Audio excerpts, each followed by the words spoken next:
Non, mais ce n'est pas un argument du tout, encore une fois. Puisque tout simplement, dans les arrangements monétaires, vous pouvez avoir une parité fixe ou à l'autre extrême, une parité flottante. Oui. Et entre les deux, des parités fixes mais ajustables. Tous les trois types d'arrangements monétaires existent. Et chaque arrangement monétaire a ses avantages et ses inconvénients.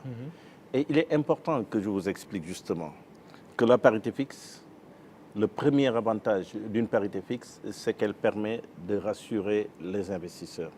Parce que tout simplement, quand vous prenez une décision d'investissement, vous êtes sûr que vous n'aurez pas sur les 20 prochaines années ou les 10 prochaines années des variations de taux de change tous les ans qui vous amènent à recapitaliser, à voir les profits, les bénéfices que vous faites. C'est le premier point. Le deuxième avantage d'un taux de change fixe, et plus précisément d'ailleurs d'une monnaie qui est forte, surévaluée ils disent, mais pas, ce qui ne veut pas forcément dire la même chose.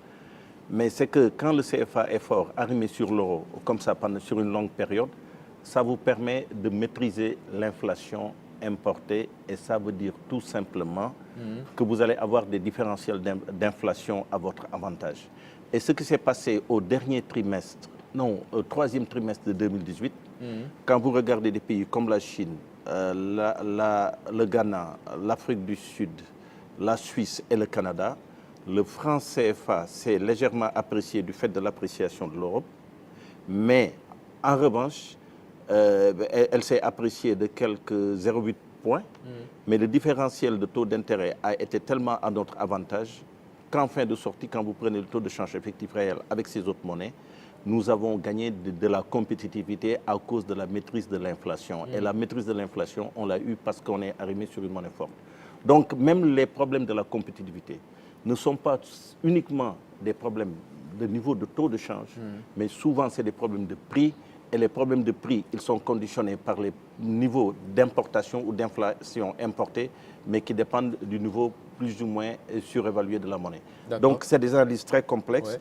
Et le troisième point, c'est que si on avait dévalué le taux fixe pour avoir un niveau plus bas, il faut dire, comme ils pensent, il y a plus de chances qu'on exporterait. D'abord, première condition, c'est que j'espère que nous aurons des entreprises et des capacités de production prêtes pour répondre. Oui. Mais la deuxième chose, c'est que quand nous avons une monnaie dévaluée, nos entreprises, nos maisons, nos terrains, nos actifs seront plus facilement achetables par des entreprises étrangères. Ça aussi, c'est un autre aspect de la monnaie. Mais là, actuellement, la parité actuelle est à l'avantage des entreprises européennes. Non? Ça dépend pour faire quoi? Pour investir, par exemple. Alors, comme je vous l'ai dit, la parité actuelle a créé un différentiel d'inflation à notre avantage qui nous rend beaucoup plus compétitifs. Oui. Donc, mais même sur ce plan-là, mais c'est l'inverse. En tout cas, ce qui s'est passé quand vous lisez le rapport de politique monétaire de 2018, au troisième trimestre, ce qui s'est passé, c'est que nous avons gagné, les entreprises de la zone CFA ont gagné en compétitivité par rapport à toutes ces entreprises-là, parce que tout simplement, nous avons eu un différentiel d'inflation à notre faveur parce que nous avions une monnaie forte.